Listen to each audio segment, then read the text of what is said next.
Olá pessoal, aqui é o William Jacob e está no ar mais um episódio do Café com Espiritismo. Hoje falarei um pouco sobre os fenômenos mediúnicos que abalaram o mundo antes mesmo de termos a doutrina codificada por Allan Kardec. É fácil observar que os espíritos se manifestam no mundo desde sempre. Todos os livros considerados sagrados falam dos médiuns de antigamente, outrora chamados de pitons, pitonisas, hierofantes, rixis ou profetas. A Bíblia possui muitos relatos, tanto no Velho como no Novo Testamento.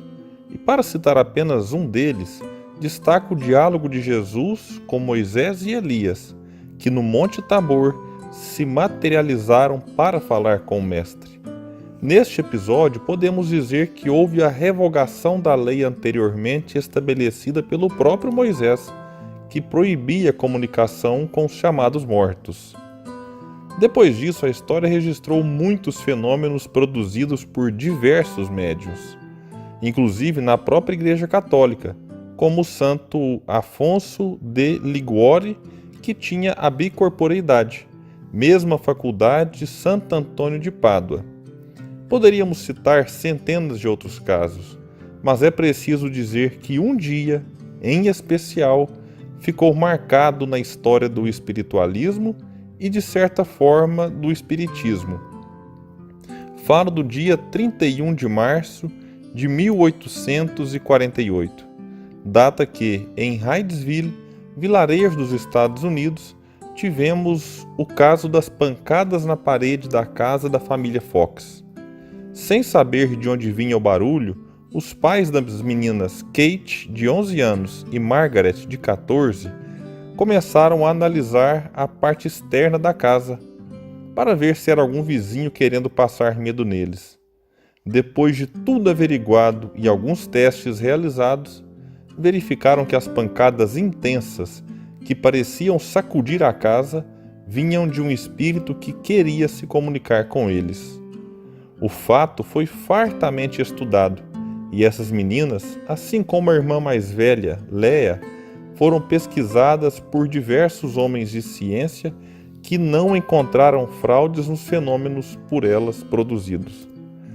Este episódio poderia ser considerado como apenas mais um dentre tantos, mas ele se tornou um marco e se diferiu dos anteriores, como bem anotou o célebre Arthur Conan Doyle no seu magistral livro A História do Espiritualismo, quando escreveu: a única diferença entre os fatos antigos e o moderno movimento é que aqueles podem ser descritos como episódios de viajantes perdidos de alguma esfera distante, enquanto este último apresenta as características de uma invasão organizada.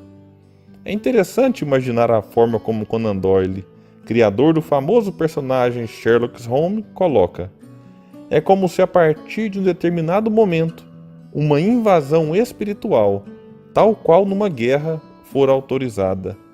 E a guerra em questão não era contra outras religiões, mas sim contra o materialismo e seus filhos, o orgulho e o egoísmo, chagas da humanidade. Arthur chega a dizer que os fatos ocorridos nesta ocasião podem ser considerados a singela raiz de uma grande árvore. De fato, a árvore cresceu, e o que começou nos Estados Unidos como pancadas em paredes, logo tomou conta do mundo, especialmente da Europa, com o que ficou conhecido como as mesas girantes, que nada mais eram do que a nova forma utilizada pelos espíritos para se comunicar com os homens. E foi através delas que o professor Rivaio tomou conhecimento do fenômeno mediúnico e percebeu que os espíritos, seres inteligentes da criação, ditavam mensagens de acordo com o nível evolutivo de cada um e com as intenções de cada grupo. No começo, tudo era muito lento, já que os espíritos batiam a mesa no chão a quantidade de vezes correspondente à letra do alfabeto, e vagarosamente iam formando palavras, frases e textos. Logo o método foi aprimorado, dando maior agilidade à produção mediúnica, até que no dia 18 de abril de 1857, Allan Kardec, pseudônimo do professor Rivaio, que já havia publicado diversas obras na França, publica O Livro dos Espíritos, dando início a uma doutrina que já consolou e esclareceu milhões de pessoas e já salvou outras tantas do desespero, do desalento e do suicídio. Nossa gratidão ao enorme esforço feito por todos aqueles que vieram antes e aplainaram o caminho que hoje trilhamos.